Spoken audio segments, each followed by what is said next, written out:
Assalamualaikum warahmatullahi wabarakatuh. Hai hai hello again Ananda Soleh dan Soleha. Welcome back to Bunda Anin's class.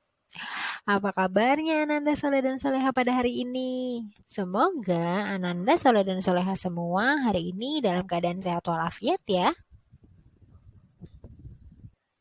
Baiklah, Ananda Soleh dan Soleha, sebelum kita memulai pembelajaran hari ini, yuk sama-sama kita membaca doa sebelum belajar. Angkat tangan kamu ya, posisi tangan berdoa. A'udzu billahi minasyaitonir rajim. Bismillahirrahmanirrahim. Rabbi zidni ilman warzuqni fahma waj'alni minasy sholihin. Amin ya rabbal alamin. Oke Ananda Soleh dan Soleha, yuk kita mulai belajar bersama kembali. Nah, hari ini kita akan belajar tentang pekerjaan orang tuaku yang ada pada tema 4, subtema 3, dan pembelajaran 4, 5, dan 6. Ananda Soleh dan Soleha, pada pembelajaran sebelumnya kita sudah pernah membahas tentang unsur-unsur cerita. Nah, apakah kamu masih ingat apa saja sih unsur-unsur cerita itu? Nah, sekarang yuk kita sama-sama mencari unsur cerita dari cerita yang akan kita baca berikut ini. Cerita berikut ini berjudul Pentingnya Budaya Tegur Sapa. Kita baca sama-sama ya. Senangnya tinggal di desa Serehwangi. Kedekatan hubungan antar warga membuat mereka saling menjaga. Tidak semua warga desa Serehwangi merupakan penduduk asli. Sebagian warga merupakan pendatang. Mereka masuk ketika desa tersebut dibuka sebagai wilayah transmigrasi. Kedekatan antar warga dimulai dengan kebiasaan saling tegur sapa. Ketika berpapasan di lorong antar rumah, di jalan, atau di pasar, tak pernah terlewat untuk saling menegur. Sekedar mengucap selamat pagi, selamat siang, atau selamat sore, sampai bertukar kabar atau berbincang sejenak. Semua saling kenal, semua warga peduli.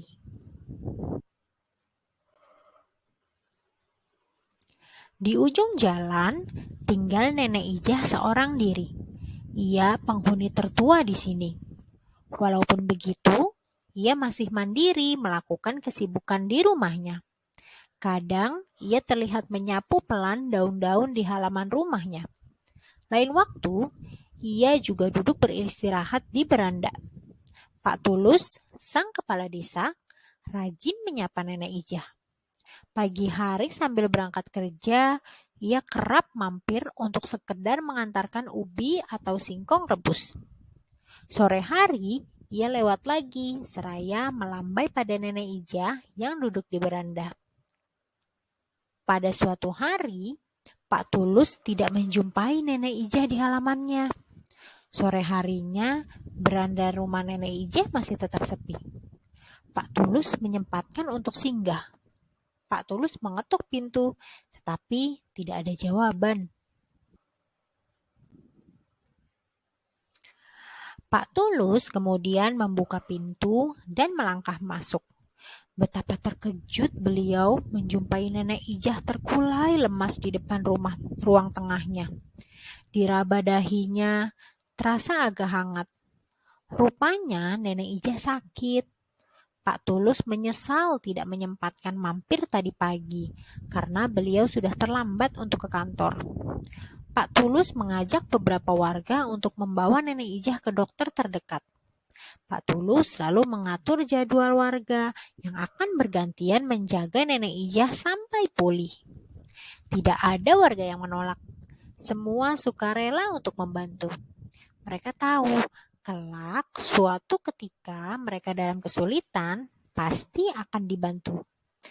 Budaya tegur sapa menjadi perekat warga. Budaya tegur sapa juga membangun kepedulian terhadap sesama. Nah, Ananda Soleh dan Soleha, itu dia tadi cerita yang berjudul Pentingnya Budaya Tegur Sapa.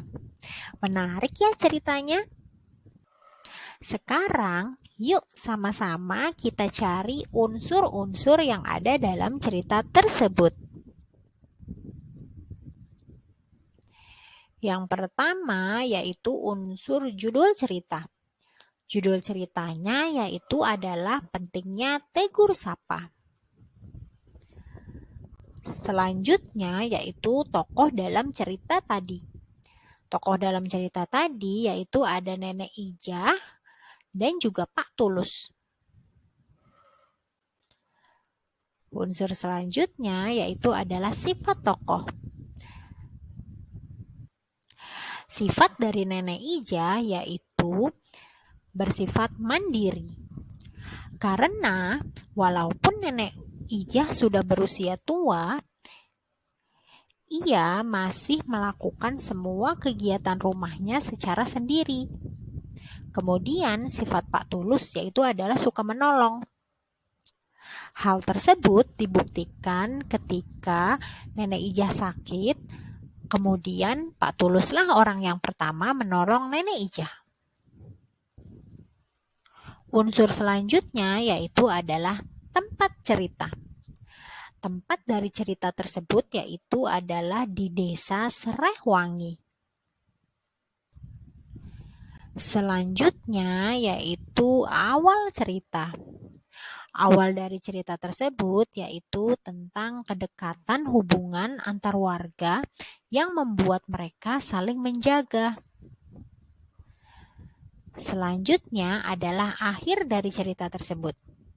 Akhir dari ceritanya yaitu budaya tegur sapa membuat atau membangun kepedulian terhadap sesama. Oke, Ananda Soleh dan Soleha, itu dia tadi unsur-unsur cerita dari cerita yang berjudul Pentingnya Budaya Tegur Sapa. Nah, pesan moral yang dapat kita ambil dari cerita tersebut yaitu kita harus saling membantu dalam kesulitan.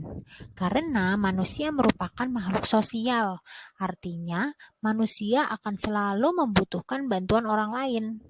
Oleh karena itu, kita juga harus selalu membantu orang lain setiap hari. Karena dengan saling membantu, selain dapat meringankan kesulitan dari orang lain, kita juga akan mendapatkan pahala dari Allah Subhanahu wa Ta'ala. Nah, Ananda Soleh dan Soleha, berdasarkan cerita yang tadi, hal baik apa sih yang dapat kita contoh dari Pak Tulus? Ya, betul sekali. Beberapa hal baik yang dapat kita contoh dari Pak Tulus yaitu yang pertama, Pak Tulus itu peduli terhadap kesulitan warga yang dialaminya.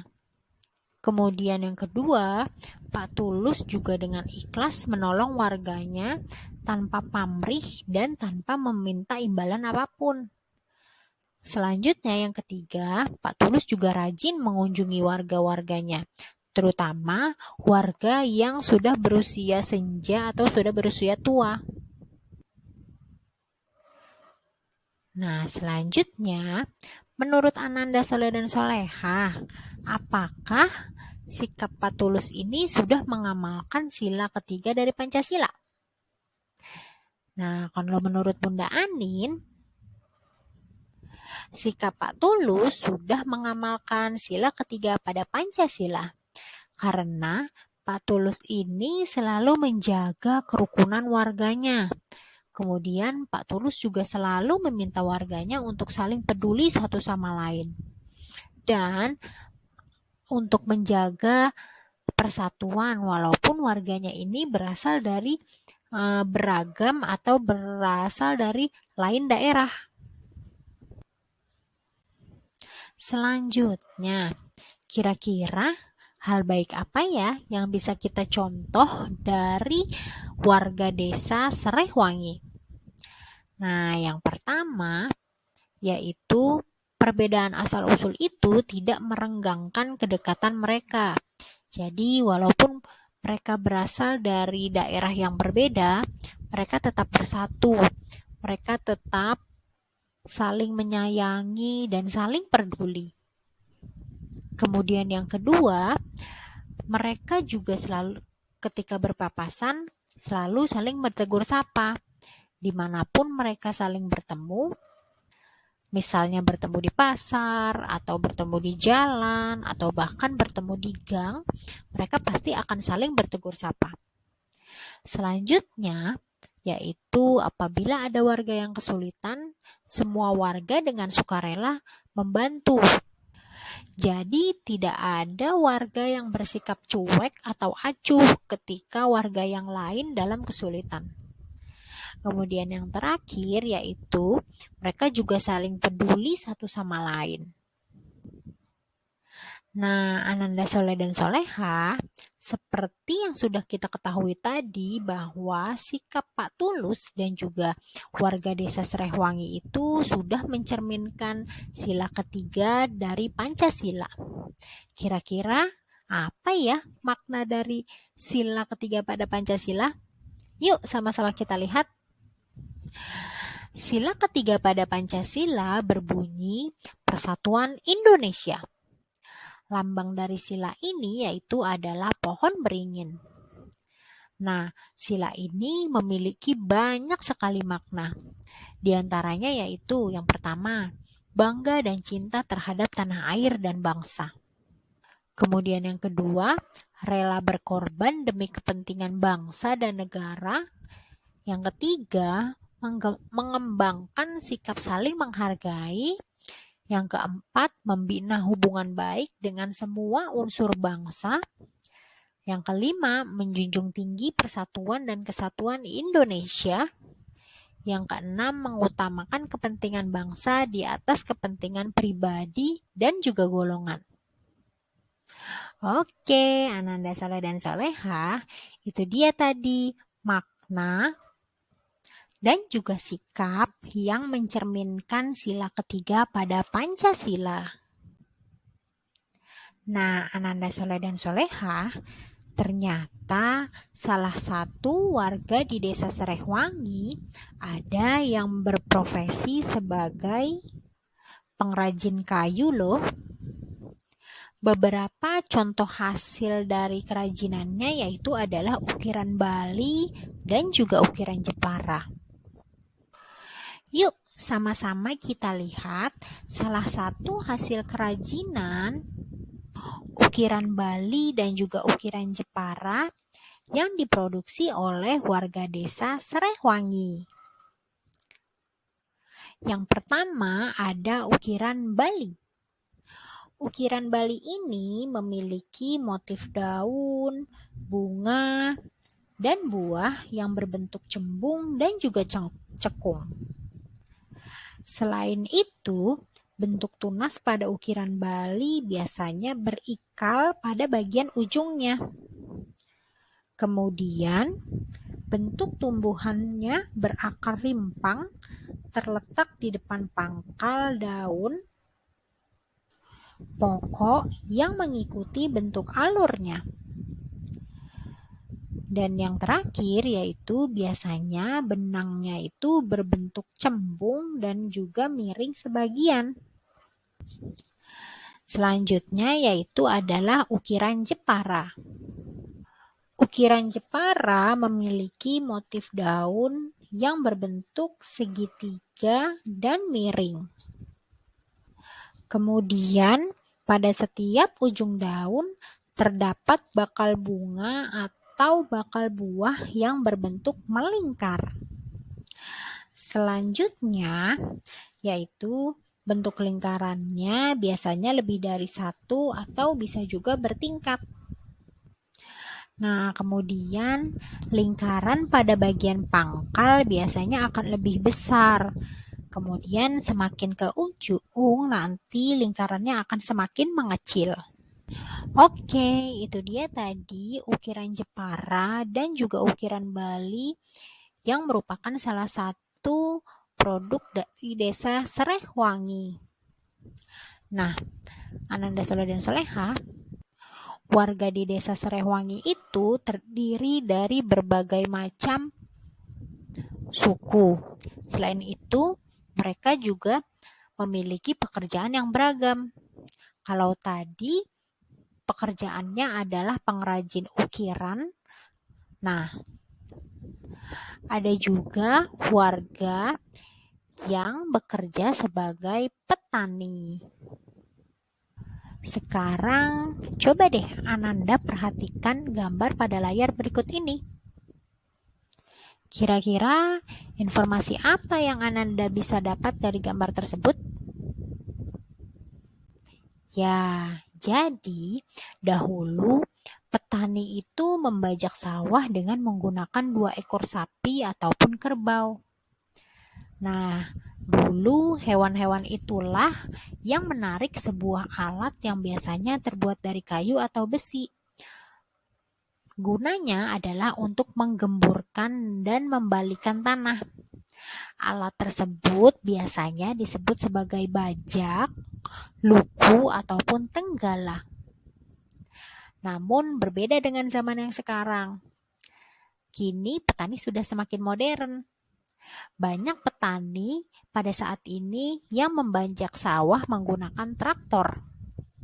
Traktor adalah kendaraan yang dijalankan dengan bahan bakar bensin atau digerakkan oleh motor diesel dengan bahan bakar solar untuk menarik benda yang berat atau membajak tanah. Namun, tidak semua petani di Indonesia mau dan mampu menggunakan traktor. Alasan utamanya adalah karena harga traktor itu mahal. Selain itu, petani juga sulit untuk mengoperasikan traktornya. Nah, itu dia Ananda, perbedaan antara petani zaman dahulu dengan petani zaman pada saat ini. Sekarang, yuk kita sama-sama menjawab pertanyaan berikut ini. Apa yang digunakan petani tradisional untuk membajak sawah? Nah, jadi petani tradisional atau petani zaman dahulu itu mereka menggunakan 2 ekor sapi ataupun kerbau, lalu hewan tersebut menarik sebuah alat yang terbuat dari kayu atau besi. Nah, alat tersebut biasa disebut sebagai bajak, luku, atau tenggala. Jadi dapat kita simpulkan, petani tradisional membajak sawah menggunakan bajak atau luku atau juga tenggala. Pertanyaan selanjutnya yaitu, apa yang digunakan petani modern untuk membajak sawah? Nah, pada saat ini, petani modern itu menggunakan traktor untuk membajak sawah. Traktor yaitu adalah kendaraan yang biasanya dijalankan dengan bahan bakar bensin. Pertanyaan selanjutnya yaitu, tuliskan persamaan dan perbedaan petani tradisional dan juga petani modern. Nah, kita ke petani tradisional dulu ya. Kalau petani tradisional, kita lihat kotak yang sebelah kanan ya. Petani tradisional itu mereka menggunakan tenaga hewan untuk membajak sawah. Kemudian mereka juga menggunakan tenaga manusia untuk menanam padinya. Selanjutnya, biasanya untuk pupuk mereka menggunakan dari kotoran hewan. Nah, selanjutnya ketika mereka akan memanen padi, biasanya petani tradisional menggunakan sebuah alat atau benda tajam yang disebut sabit. Sedangkan petani modern untuk membajak sawah, mereka menggunakan traktor. Kemudian untuk mesin tanam padinya juga mereka sudah menggunakan mesin yang lebih modern. Selanjutnya, Untuk membunuh hama yang ada di sawah, biasanya petani modern itu menggunakan bahan kimia atau yang disebut sebagai pestisida. Selanjutnya, untuk memanen padi juga biasanya petani modern itu akan menggunakan mesin. Pertanyaan selanjutnya, menurut kamu, apa sih yang akan terjadi jika semua petani menggunakan alat yang lebih modern? Nah, jadi ada keuntungan dan ada juga kerugiannya nih Ananda jika petani menggunakan alat yang lebih modern. Keuntungannya adalah pekerjaan para petani akan menjadi cepat terselesaikan karena kebanyakan pekerjaan mereka itu dibantu oleh mesin. Nah, kemudian padi juga akan lebih cepat dipanen.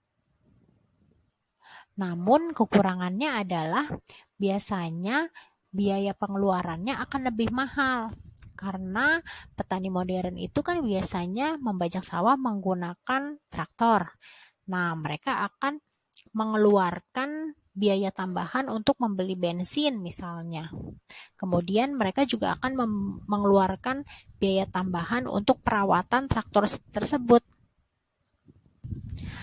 Pertanyaan selanjutnya yaitu, bagaimana seharusnya para petani mengelola sawah supaya kelestarian ekosistem itu terjaga? Nah, jadi ada beberapa jawaban nih Ananda. Cara agar kelestarian ekosistem terutama yang ada di sawah itu dapat terjaga. Yang pertama, tidak menggunakan pestisida secara berlebihan. Karena penggunaan pestisida yang berlebihan akan menyebabkan keracunan pada tumbuhan, pada hewan, dan juga pada manusia. Kemudian yang kedua yaitu tidak membunuh semua ular yang ada di sawah. Mengapa? Karena jika petani membunuh semua ular yang ada di sawah, maka nanti keberadaan tikus akan semakin banyak. Karena kan makanannya ular adalah tikus. Jadi secara tidak langsung, ular akan membantu mengurangi populasi atau keberadaan tikus yang ada di sawah agar tikus-tikus tersebut tidak memakan padi yang ada di sawah. Oke, Ananda Saleh dan Saleha, itu dia tadi materi pembelajaran kita untuk hari ini. Semoga pembelajaran yang kita lakukan hari ini dan yang kita bahas hari ini dapat Ananda pahami dengan baik ya. Baiklah, sebelum kita mengakhiri pembelajaran hari ini, yuk sama-sama kita ucapkan hamdalah. Alhamdulillahirabbil alamin. Bunda Anin juga tidak akan pernah bosan mengingatkan Ananda agar selalu menjaga protokol kesehatan yaitu 5M. Hal ini kita lakukan demi memutus mata rantai penyebaran COVID-19. Sekian dulu ya Ananda pembelajaran kita untuk hari ini. Sampai jumpa di pertemuan berikutnya. Wassalamualaikum warahmatullahi wabarakatuh.